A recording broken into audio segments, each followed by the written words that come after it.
નવનિર્મિત વાવ-થરાદ જિલ્લામાં વહીવટી પ્રક્રિયાઓ તેજ બની છે, ત્યારે ચૂંટણી પંચ અને વહીવટી તંત્ર દ્વારા મતદાર યાદી સુધારણા અને નવા જિલ્લાની મતદાર યાદી તૈયાર કરવાની કામગીરી હાથ ધરવામાં આવી છે। આ નવી પ્રક્રિયા બાદ જિલ્લાની ત્રણેય વિધાનસભા બેઠકો વાવ, થરાદ અને દિયોદરમાં મતદારોના આંકડામાં મોટો ફેરફાર જોવા મળ્યો છે। એસઆઈઆરની કામગીરી બાદ હજારો મતદારોના નામ કમી કરવામાં આવ્યા છે, તો સામે પક્ષે મતદારોની સુવિધા માટે મતદાન મથકોની સંખ્યામાં પણ મોટો વધારો કરવાનો નિર્ણય લેવામાં આવ્યો છે। નવીન વાવ થરાદ જિલ્લા હેઠળ આવતી વાવ, થરાદ અને દિયોદર વિધાનસભા બેઠકોમાં હવે કુલ મતદારોની સંખ્યા 8,02,018 નોંધાઈ છે। અગાઉ આ ત્રણેય બેઠકો પર 8,47,295 મતદારો હતા, પરંતુ એસઆઈઆરની તપાસ અને નામ સુધારણાની કામગીરી બાદ કુલ 45,277 મતદારોના નામ કમી કરવામાં આવ્યા છે, જેમાં સૌથી વધુ વાવ વિધાનસભામાં 18,000થી વધુ નામો કમી થયા છે। આ ઉપરાંત મતદારોને ઘર આંગણે મતદાનની સુવિધા મળે તે માટે અગાઉના 840 મતદાન મથકોમાં વધારો કરી હવે કુલ 963 મતદાન મથકો બનાવવામાં આવશે, જેમાં થરાદમાં નવા 49, વાવમાં 48 અને દિયોદરમાં 26 નવા મથકોનો ઉમેરો થશે। તંત્ર દ્વારા જણાવાયું છે કે જે મતદારોના નામ કોઈ કારણસર કમી થયા છે તેઓ માટે દાવો કરવાની મુદત પણ ફાળવવામાં આવી છે। સ્પેશિયલ ઇન્ટેન્સિવ રિવિઝનની જે કામગીરી શરૂ થયેલી હતી એમાં હવે આપણી ડ્રાફ્ટ મતદાર યાદી આપણે પ્રસિદ્ધ કરીએ છીએ। જે કામગીરી થઈ છે તે પ્રમાણે જોઈએ તો આપણા કુલ 8,47,295 જે મતદારો હતા એ પૈકી આપણને 8,02,018 જેટલા એન્યુમરેશન ફોર્મ આપણને પરત મળેલા છે।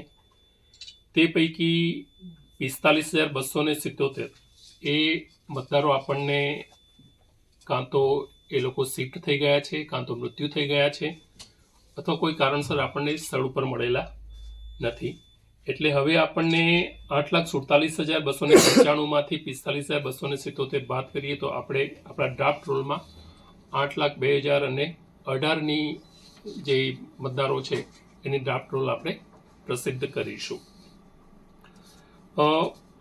આપણે આ સ્પેશિયલ ઇન્ટેન્સિવની જે કામગીરી હતી એમાં આપણે મેપિંગ કરવાનું હતું।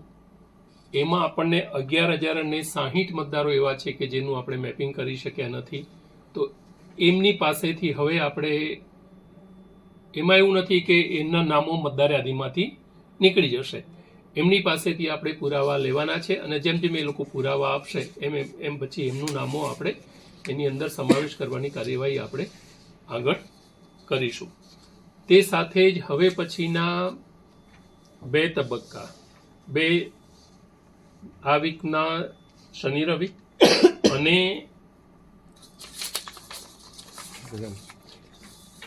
3જી અને 4જી તારીખ જાન્યુઆરી એ તારીખે પણ બીએલઓ દ્વારા જે તે મતદાન મથકે બેસીને એમના જે હક દાવા છે તે માટેના ફોર્મ સ્વીકારવાની કામગીરી પણ કરવામાં આવનાર છે। એમના ફોર્મ સ્વીકારીને પછી ઈસીઆઈ દ્વારા જે સમયગાળો નક્કી થયેલો છે તે પ્રમાણે એમના નામો મતદાર યાદીમાં સમાવવા માટેની કાર્યવાહી કરવામાં આવશે।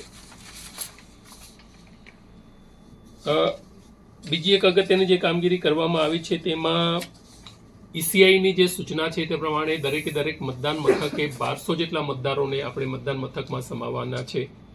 અત્યારે જે પ્રમાણે આપણી પાસે મતદારો જે નોંધાયેલા છે એ પ્રમાણે કુલ આપણા 840 મતદાન મથકો થાય છે, એમાં નવા આપણે 123, વાવ તાલુકામાં 48, થરાદમાં 49 અને દિયોદરમાં 26 જેટલા નવા મતદાન મથકોની આપણે નવા ઉમેરીએ છીએ। એટલે એ પ્રમાણે હવે 840માં 123 જેટલા મતદાન મથકો ઉમેરાશે, તો નવા હવે આપણે આપણા જિલ્લામાં 963 જેટલા મતદાન મથકોનો સમાવેશ કરીશું। આમ નવા જિલ્લાની રચના બાદ વહીવટી તંત્ર સજ્જ બન્યું છે। મતદાર યાદીના શુદ્ધિકરણ દ્વારા પારદર્શક મતદાન પ્રક્રિયા સુનિશ્ચિત કરવામાં આવી રહી છે। ખાસ કરીને હજારોની સંખ્યામાં નામો કમી થવા અને નવા મતદાન મથકોના ઉમેરાથી આગામી ચૂંટણીઓમાં મતદારો અને વહીવટી તંત્ર બંને માટે પ્રક્રિયા વધુ સરળ અને સુવ્યવસ્થિત બનશે તેવી આશા રાખવામાં આવી રહી છે।